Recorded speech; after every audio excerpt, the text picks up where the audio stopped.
Good evening and welcome to one of the few BBC shows this week which, thanks to the management helping out in certain technical areas, has remained unaffected by strike action. Elsewhere in the news this week, a photo opportunity in a Huntingdon bar is ruined when the pub bore latches onto a man in a coloured jumper. Sport, and as part of their World Cup build-up, the South Korean soccer team devises a new method to encourage one-touch football. And in Pennsylvania, Mrs. Thatcher is shown around the United States Nuclear Weapons Control Centre. On Ian Hislop's team, an actress who cites as her favourite journey travelling on top of a bus going over Waterloo Bridge, which is convenient, as that's how we normally send our guests home. Maureen Lipman.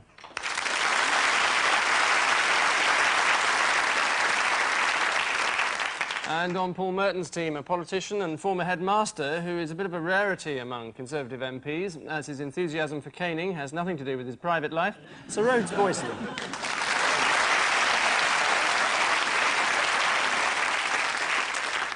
So, without further ado than the minimum legal requirement, let's witness the birth of our opening film round. 2 topical collages per team. Ian and Maureen, take your pick.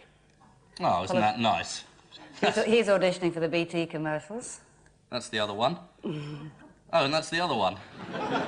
Who isn't going to get it? This is the Labour leadership contest. Mm-hmm. There isn't a contest yet, but obviously. So it would be disrespectful for any of them at this stage to put their name forward. So they've all been making big speeches around the country and not putting their names forward.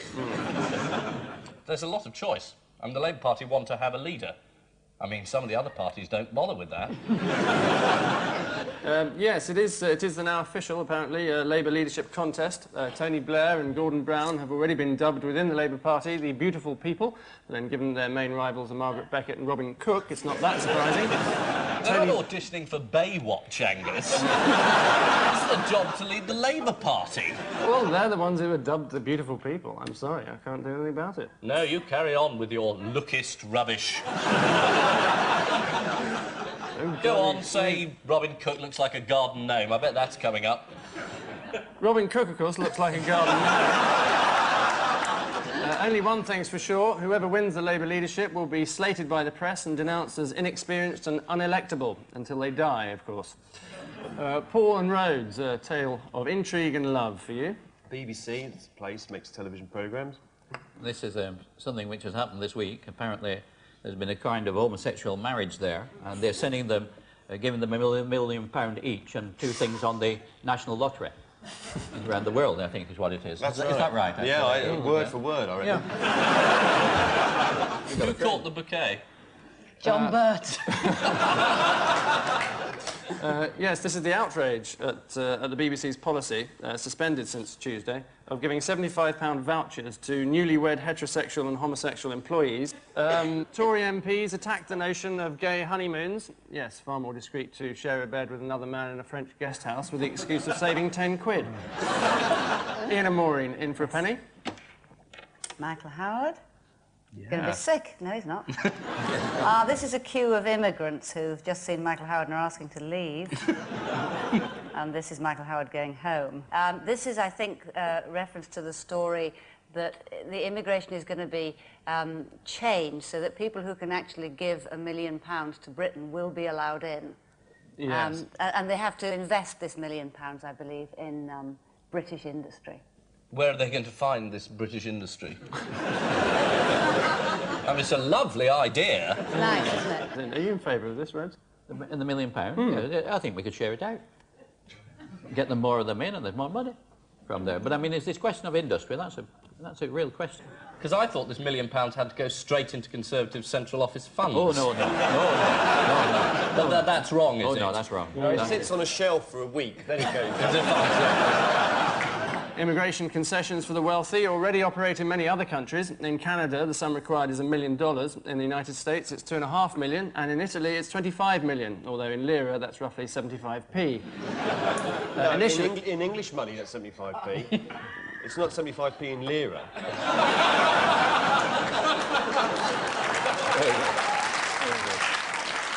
thank you for pointing that out, Paul. Yeah, it's a pleasure. It's a huge help to our listeners. Listeners? Paul and Rhodes, just a ticket for you. Is it the lottery? Yeah. Oh, they're already getting prizes. Yeah. You get to win that horse. Oh, very good. And that one. And those 3 men there, they're a consolation prize.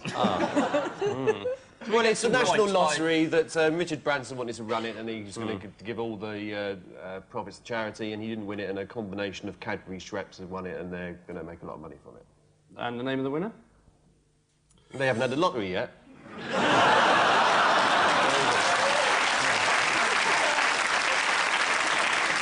It's a Mr. George Bastable of Cheam. He says it won't affect his lifestyle.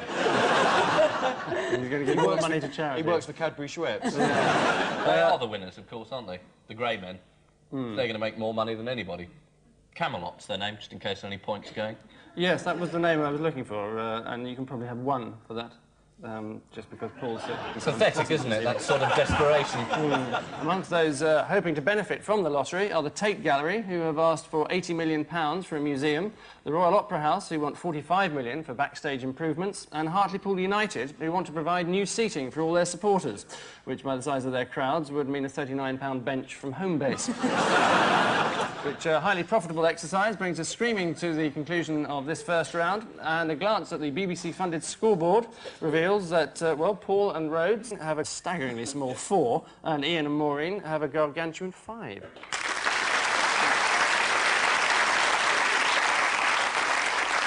And so we pinch our noses in anticipation of the fetid stench that surrounds our tabloid headline round. Paul, an answer by return, please. 2. Postman porn. Oh, yes, this is the postman who used to get annoyed by certain people on his round if they had a fierce dog or something like that. He would shove pornographic literature through their letterbox. And he didn't like titled people either. If he looked somebody up and found they had a title, he'd sort of shove... He's not your postman, is he? No. You never had naked flesh coming through your letterbox, then? No. Very worrying for the dog. Yeah.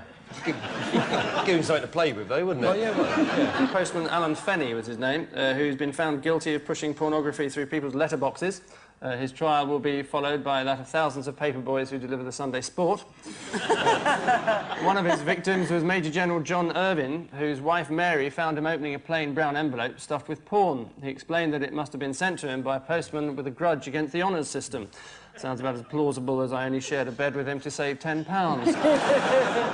Major General Irvine said, "My wife Mary wanted to know where they get people to pose for pictures like that." Worth asking, perhaps, but I imagine they're looking for someone rather younger.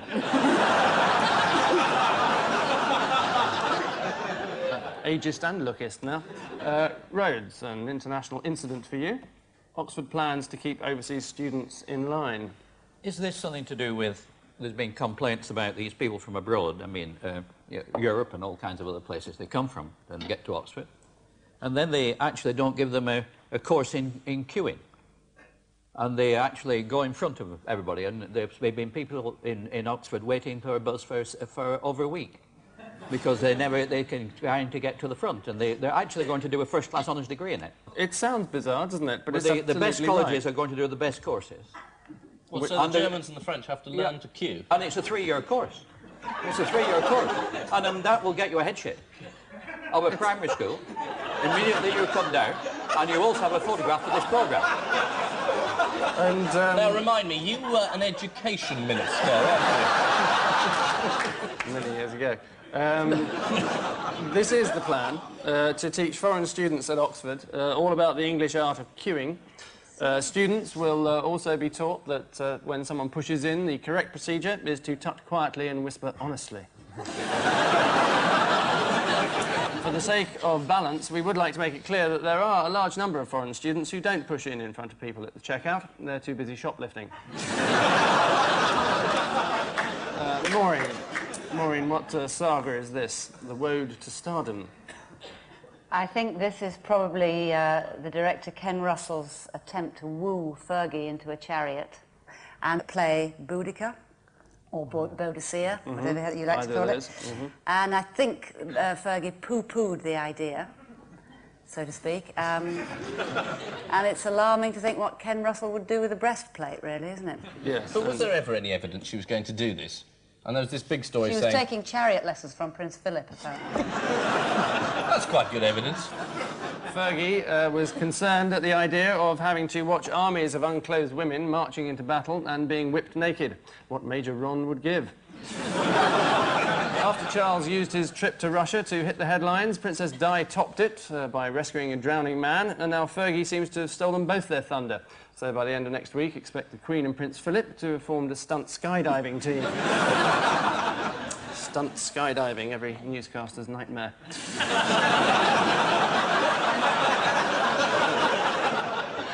Ian, don't even think about it. Something of a quadruple entendre for you. Whiskey on the rocks. Chris Patten, who was a Conservative chairman and then went to become governor of Hong Kong, has 2 dogs, one called Whiskey and one called Soda. Laugh a minute, Chris. One of them's done something. One of the dogs has done something, not literally all over the governor's palace or something, but... He's bitten someone, hasn't he? He's bitten someone. He's bitten someone, and it's punishable by death. No, the dog's going to be put down, or supposed to be put down, but it has to be with the permission of the... Of the workman. No, of the governor. The governor, who is, of course... Chris Patten. Chris Patten. So why is it on the rocks? They're going to throw the dog on the rocks as a Yeah, they're going to punishment. serve it on the rocks, I think is the thing. Yeah. Serve it on a bed of rice. Well, they do that, don't they, over there? In Hong Kong, dogs are more often a gourmet speciality than a family pet, so Mr. Patten has a sensitive decision to make. He returns there this Sunday, and whiskey will be top of the agenda, or top of the menu, depending on what's been decided. All of which barking madness sees off this tabloid dog fight. And with 2 down and 2 to go in terms of rounds, it would appear that Paul and Rhodes are sliding down the snake with 8, whilst Ian and Maureen are climbing up the ladder with 9.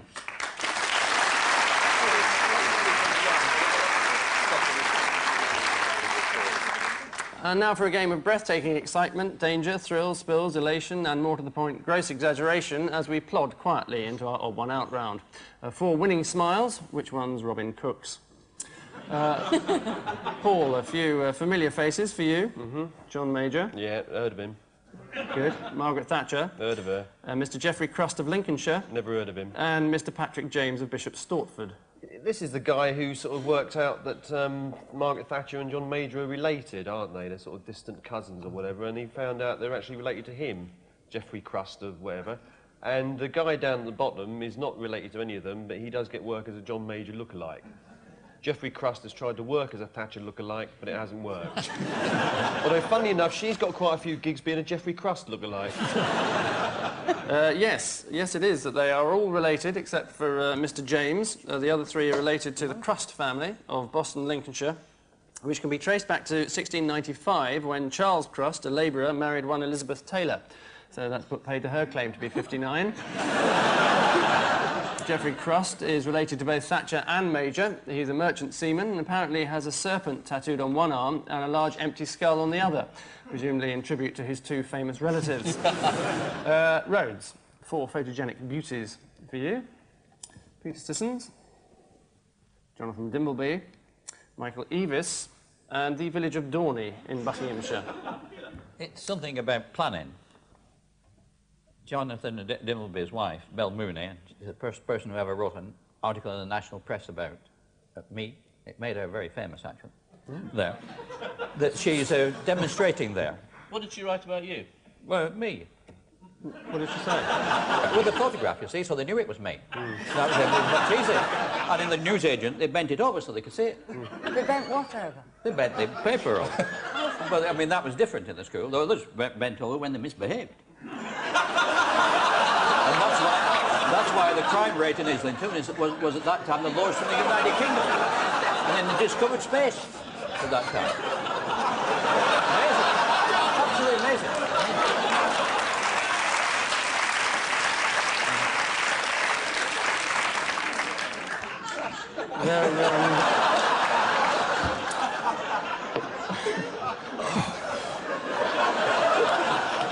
So Belle Mooney is responsible for you? Well, she would never claim that, but she did a good job there. I thought that. I've always been very grateful for her, and it's the first time I've been able to do it. The tribute. I mean, I haven't let her know I'm doing so. They suddenly want them to build the motorway over her head. No, they wanted to bring it back to Islington. Right. Because that's where she wrote it from. And do a small statue outside. Definitely. There's somebody under my desk. Rhodes. Cast your mind back half an hour. That's very dangerous. There was a question. Which sort of revolved around a odd one out sort of question. It's something to do with planning. That's where I started. I'm demonstrating NIMBY and all that sort of thing. NIMBY, anti-NIMBY, not in our backyard, all that sort of thing. Not even in a studio. Not even in a studio. There's sort of... The thing about the odd one out game, Rhodes, is you pick the odd one out. Oh, right. Oh, yeah, the odd one out. Yeah. No, that's very good. Is that? Well, there's one at the bottom right-hand side without anybody on. So that must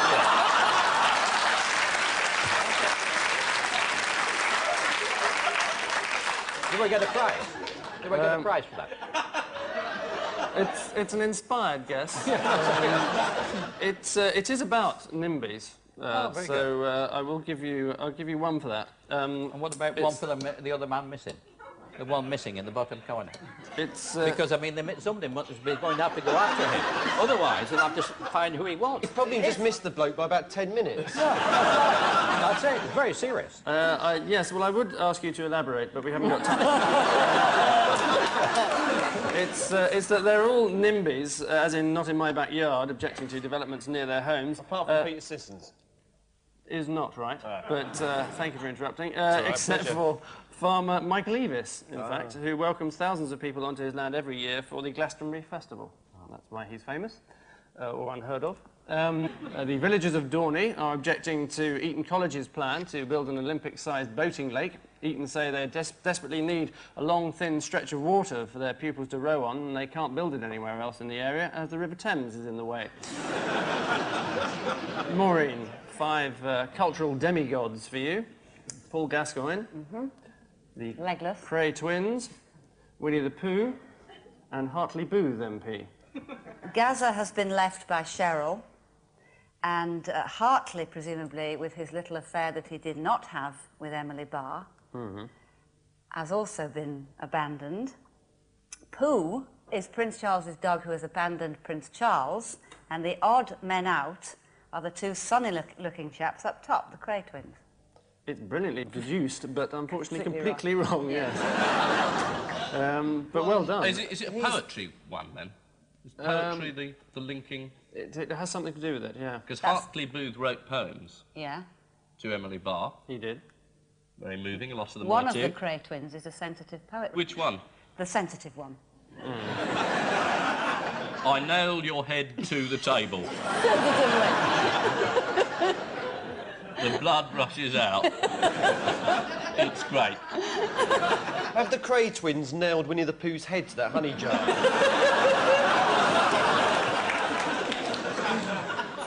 So you've got to pick an odd one out in this Winnie round, the Pooh as you doesn't remember. write poems, does he? He gets Owl to write things out for him. Anybody knows that, Angus. Oh, well, I'm sorry. In that case, 2 points. Well done. Yes, it is all of them except Winnie the Pooh have written love poems, in fact, is the precise answer. Paul Gascoigne has written a number of poems. In nearly all of them, he succeeded in rhyming "here we go" with "here we go." Most commentators agree that the Crays are not much good at poetry, but then Sir John Betjeman was never much cop with a flick knife. Earlier this year, MP Hartley Booth was shamed into resigning despite not sleeping with his Commons researcher Emily Barr. In one poem to her, he wrote, "So miss, no ms, so girl, no woman, so Emily, or is it M? You said you seduced me. He who is tall has further to fall, and I fell." If only he just slept with her, he probably got away with it. Pooh Bear did write poems, but never on the subject of love, and is therefore the odd one out. He also never shagged his researcher, wore a pair of plastic breasts, or murdered Jack the Hat McVitie. Apparently A.A. Milne did submit that storyline, but it was rejected. as there was no part for Eeyore. And finally in this round, Ian, 4 even more familiar faces for you. Bill Clinton, Bob Hawke, Chris Christopherson, and... Who's that? Sir Rhodes, Boyson. Yeah. I think this is an Oxford question. Bill Clinton was a Rhodes Scholar at Oxford, where he took marijuana but didn't inhale anything. Of course. Bob Hawke, I don't know anything about, but I think he was a Rhodes Scholar at Oxford. He used to have the beer drinking record, didn't he? Yard of Ale. Yeah. Fascinating. You know how long it took him? 8 weeks. Chris Christopherson, he was in that film with Barbara Streisand. And therefore a Rhodes Scholar. No, he was a Rhodes Scholar. Was he? Yeah. And the only person who wasn't a Rhodes Scholar was Rhodes. Good old Rhodes Boyson. It is that all of them were Rhodes Scholars at Oxford, except Rhodes himself. Chris Christopherson was not only a Rhodes Scholar, but went to Merton College, which interestingly gets its name from the word college, meaning learning establishment. Rhodes here was actually named after the town of Rhodes, near Manchester, where his ancestors were from. Luckily, they weren't from Pratt's Bottom. Yeah, it would have been very bad. Yeah. Oh, it might have been good for the programme. Yes, it would have been. Would have put the programme on the map. Which academic intercourse completes this part of the examination, and the marks at this stage show that, well, Paul and Rhodes could do better with 11, while Ian and Maureen are making slow but steady progress with 13.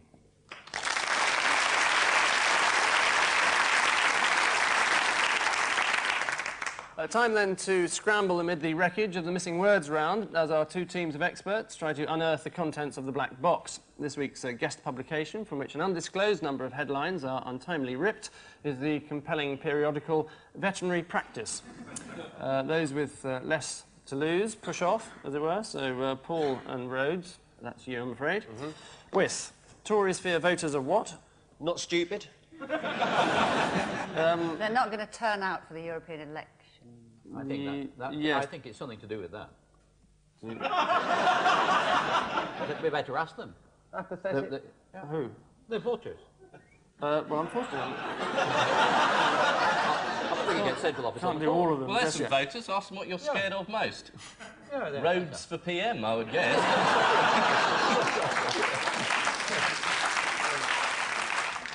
I think I'll give you one for apathetic. On strike was the right bother. answer. Next, giant what draws crowds? Artist. Very good. Giant bonsai tree. Giant carp is what draws the crowds. Next, what? Hearing under an investigation. Is it baboon? Trying to find out how much a baboon hears. Whispering to it and working out how much it can hear. Your banana is over there. The baboon does that. You can tell it's not a deaf baboon. It's from the Vet Weekly. Oh, very good. Is it off gas? No, sadly not. Baboon was the nearest. Dogs is in fact the answer, I guess. Oh, yes, very close. You can have one. And lastly, Major bangs what? Gong. Anybody? Is it gong at the beginning of film? No, that's a responsible job. A patriotic drum. Has it anything to do with the European elections? Not as far... Well, yes, it does, actually. I yes. thought it was somewhere. I think I had a feeling coming in had something to do with the European Yes. elections. A drum for Britain is, in fact, the answer. Well, that should be worth two. It should be for Europe. It was for Europe with his speech. I remember that speech. Every word. I bet you did. European one. We don't actually give points out for remembering speeches. That's the drawback. pity. No. Oh, dear. No, maybe we should change the rules, I don't know. Yeah, But Ian and Maureen... He said he was against Europe, didn't he? No, he's wanted us all to vote for Europe. He said it's still there. And apparently it is. They've had a look. It's still there. And next week we all say, vote to show it is there. So I wondered what your manifesto was, but now I know. Vote for it because it's still there. They have all this thing about voting about whether we're in Europe or not. Why don't we vote to be in sort of Brazil when the weather would be nicer? I think that's rather good. It's an excellent idea. Right, Ian and Maureen, prepare to dazzle with Cook makes mark with what? His thumb. Lasagna. Was that cuckoo couldn't cook? I think people may feel a little punch drunk after hearing that sentence. Cook makes mark with felt-tip pen. Industry plan is the one that we were hoping for, but weren't going to get. Next, how to become what expert? Pig. Is it orgasm? Pig. Veterinary weekly. Oh, isn't it? veterinary. Yeah. Dog, cow, sheep, Aardvark. turtle. Giraffe, panda. Egret. I have a few. Well, you can keep going. That big moose with like a yak's head. That. What is it? No, you were closer with pig, actually. Warthog. This is beginning to turn into Blue Peter, really, isn't it? Now I'm going to have to give it to you. Chicken was, in fact, the answer that Did I get 1 we point for might pig? have got had we hung around long enough. Sadly not, no. There you are. Next, the Pope spells out what? Mississippi.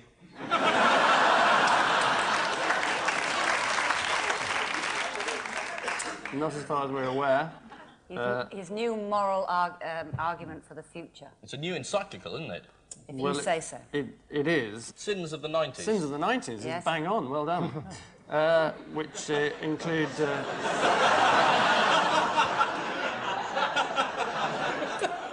interestingly means there's only 1 point in it. And finally... So it's all on this one, is it? It would appear that way, Ian, yes. I don't well want to spotted. inject an unnecessary note of tension. And finally, artificial leg made for what? Snake.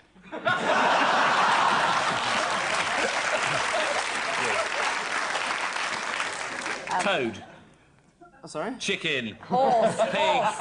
It's a horse. It's a parrot. I'm sorry. Parrot. It's one of those big American animals with a yak in it. Parrot's the closest so far. Oh no. Swift. Swallow. Budgie. Tit. Tit. Budgie. This could go on for several days. I'm going to have to give you... Lesser spotted grebe. Well, as Paul was the first one to say a bird of some sort, I'll give it to him for rescued buzzard. Which, perfect illustration of how lottery works, brings an uncharitable end to this week's contest. And a swift glance at the lucky numbers shows that this week's old boots are Ian and Maureen with 15, and this week's clever clogs are Paul and Rhodes with 16.